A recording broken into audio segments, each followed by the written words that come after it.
How about what Chris Paul has done? Obviously, coming back after 11 days off from COVID, didn't look as sharp. I think we all expected that, but really started to find a rhythm there in Game 4 and really kind of put down his foot, him and Devin Booker overall, with how they play.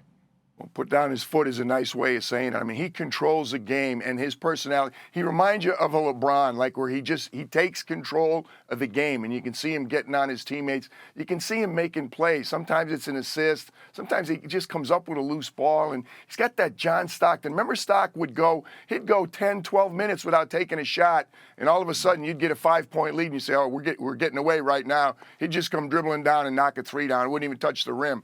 Chris kind of does what he needs to do. I agree with you. I think each day back, his shot is getting better and better. And I think, should they advance, he's going to start knocking down shots the way we're used to seeing him do it. But his floor game alone is worth it for Monty and for those young players on the floor with him. Coach, let me ask you this. How should we view Chris Paul then if they advance to the finals, considering what he's done, considering the way DeAndre Ayton has looked, Devin Booker has taken his game to another level. How should we view Chris Paul as Phoenix gets to the NBA Finals? I think you should view him as one of the best point guards in the league in an awful long time. I mean, was he a superstar? Yeah, he's always been that. But this is what he hasn't done. I mean, now to win a conference finals, to perhaps win an NBA championship, and to be the difference he's been. I don't want to take anything away for this team that won their last 8 games in the bubble last year, and we're certainly going to be a much improved team. But they weren't going to be what they've become with Chris Paul, and the relationship he's got with Monty and vice versa. They've helped each other so much. But what Chris has done for his players, you reference that. That's the difference. DeAndre Ayton was going to be a good player eventually. That's been accelerated. Devin Booker has gone to another level.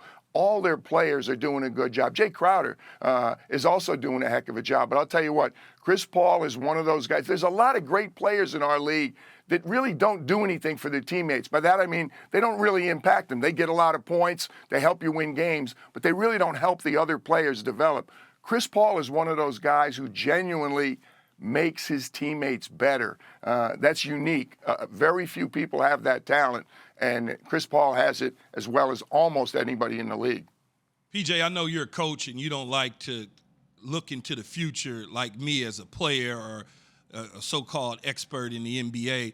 Brian as well, you guys keep saying if and when and all those sort of things about the Suns. What I'm going to say is when the Suns close it out and they meet the Bucks, which I think is going to be the NBA final, who will have the advantage? I want to lean toward Milwaukee a little bit because of experience. Now, they don't have finals experience. This will be the deepest they've gone if they get to the finals. But I like their versatility. I think they have a little bit more of an inside-outside. I think there's going to be more pressure on DeAndre Ayton, and he's done that. He's had no problem with it so far. And I also think that the Milwaukee backcourt, no one's going to stop Devin Booker and Chris Paul, but it's a very good defensive backcourt, and it's also long when you look at Chris Middleton. So I think I'd give a slight advantage to the Bucks going in, but I think if that does end up being our NBA Finals key, I think it'll be I'm hoping it's going to be a 6 or 7 if it ends up those two going against each other. PJ, let me make you the head coach of the Los Angeles Clippers. Thank you. I love that. How would you? Appreciate it. Yes. I'm putting a lot of money in your bank account, PJ, in your pocket. I'll do it for nothing. How would you manage a lot of these talks that are coming out where we're watching these games and you're not seeing Kawhi Leonard on the bench with his teammates? You're seeing him in a box with his family watching the game. Is that a big deal to you? That seems different to me out of all the other players I've seen that have been injured. They've always been on their bench, not just kind of isolated in a box. Well, it's a perceptive question, Jay, because you started it by saying you're going to make me the coach. One of the reasons I'm not coaching is things just like this. I would not handle this very well at all, Jay. I don't know what's going on. It may be a situation where they need him with room and they're icing, or he's got his leg up or something like that he can't do on the bench.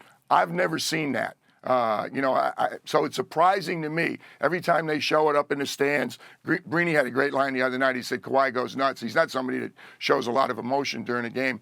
I would not be good with it, but I should say you don't know anything that you're talking about. Why he's doing it, I'm hoping there's some medical reason and his teammates understand it and the coaching staff understands it, I would not be good. That's one of the reasons I'm with you guys here in the morning instead of coaching somewhere.